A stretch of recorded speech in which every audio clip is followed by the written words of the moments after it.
जय श्री कृष्णा। राधे राधे। भगतजनों, आज हम सब श्रीमद् भगवत गीता के प्रथम अध्याय का महात्म्य सुनेंगे। सर्वप्रथम भगवान का सुमरण करते हुए सब बोलिए, ओम श्री राधा कृष्णाभ्याम नमो नमः। श्री लक्ष्मी नारायण भगवान की जय।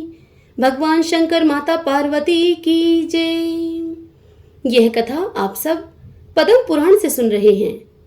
एक समय की बात है, कैलाश पर्वत पर महादेव और पार्वती जी की आपस में गोष्ठी हुई।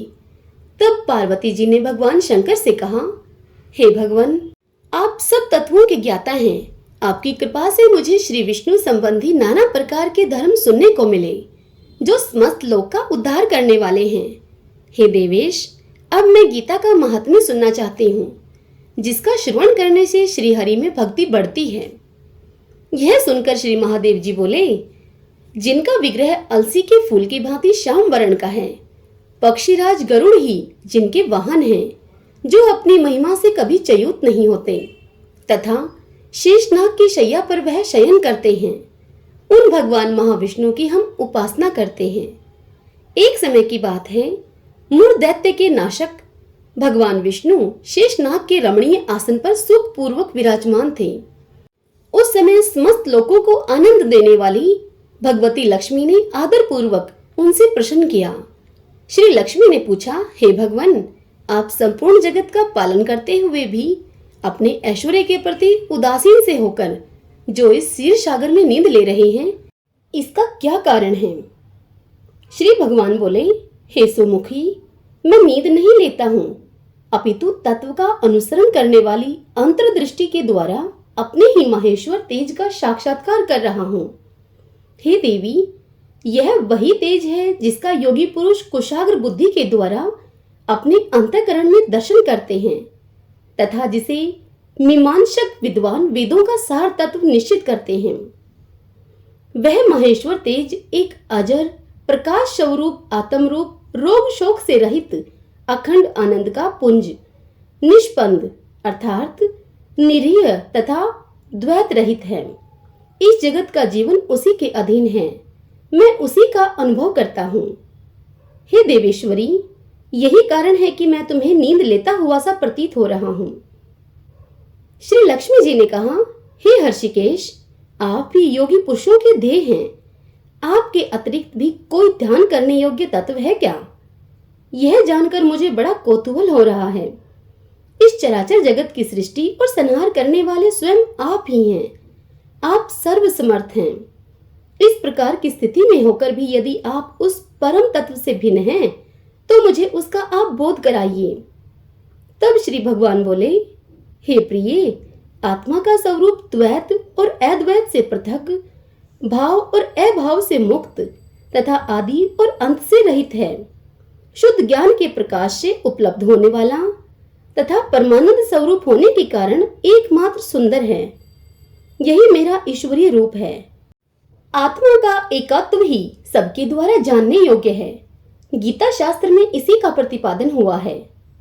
अमित तेजस्वी भगवान विष्णु के ये वचन सुनकर लक्ष्मी देवी ने शंका उपस्थित करते हुए कहा, हे भगवान, यदि आपका स्वरूप स्वयं परमानंदमय और मन वाणी की पहुंच के बाहर है, तो गीता कैसे उसका बोध कराती है? मेरे इस संदेह का आप निवारण कीजिए। तब श्री भगवान बोले, हे सुंदरी, सुनो, मैं गीता में अपनी स्थिति का वर्णन करता हूँ।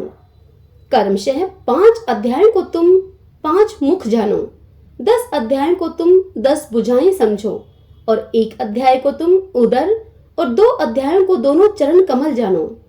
इस प्रकार यह 18 अध्यायों की वांग्मयी ईश्वरीय मूर्ति ही समझनी चाहिए। यह ज्ञान मात्र से ही महान पातकों का नाश करने वाली है।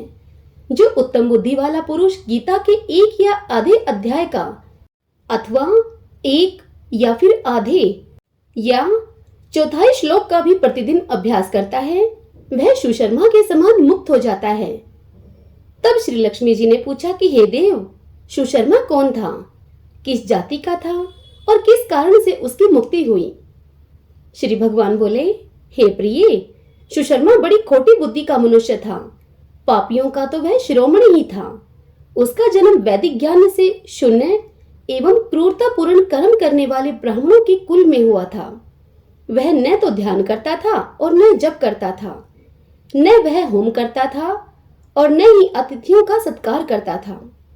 वह लंपट होने के कारण सदा विषयों के सेवन में ही आसक्त रहता था। हल जोतता और पत्ते बेचकर जीविका चलाता था।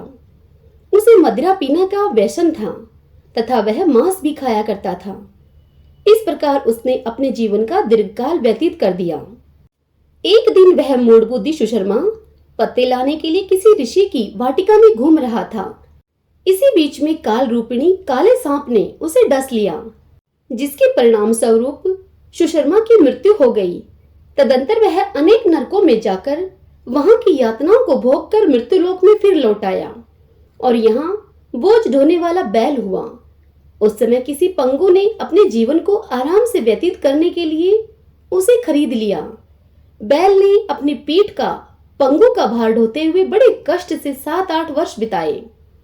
एक दिन पंगु ने किसी ऊंचे स्थान पर बहुत देर तक बड़ी तेजी के साथ उस बैल को घुमाया। इससे वह थककर बड़े वेग से पृथ्वी पर आ गिरा और मूर्छित हो गया।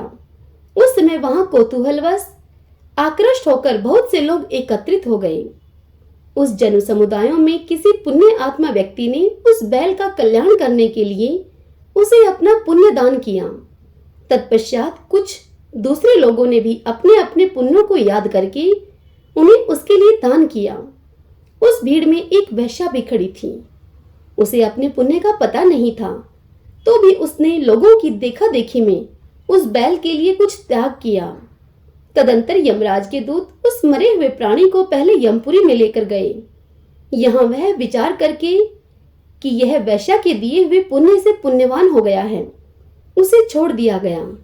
फिर वह भूलोक में आकर उत्तम कुल और शील वाले ब्राह्मणों के घर में उत्पन्न हुआ।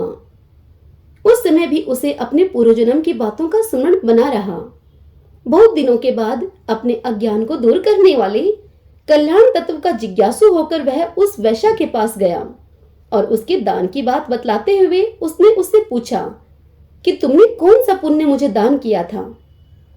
तब उसे वैश्या ने उत्तर दिया कि वह पिंजरे में बैठा हुआ तोता प्रतिदिन कुछ पढ़ता है, उससे मेरा अंतःकरण पवित्र हो गया है, उसी का पुण्य मैंने तुम्हारे लिए दान किया था।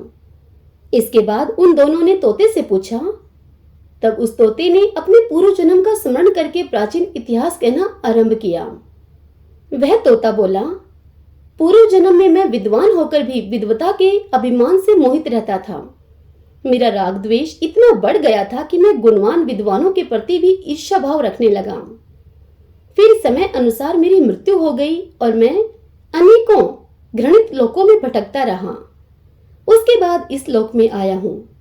सदगुरु की अत्यंत निंदा करने के कारण तोते के कुल में मेरा जन्म हुआ है।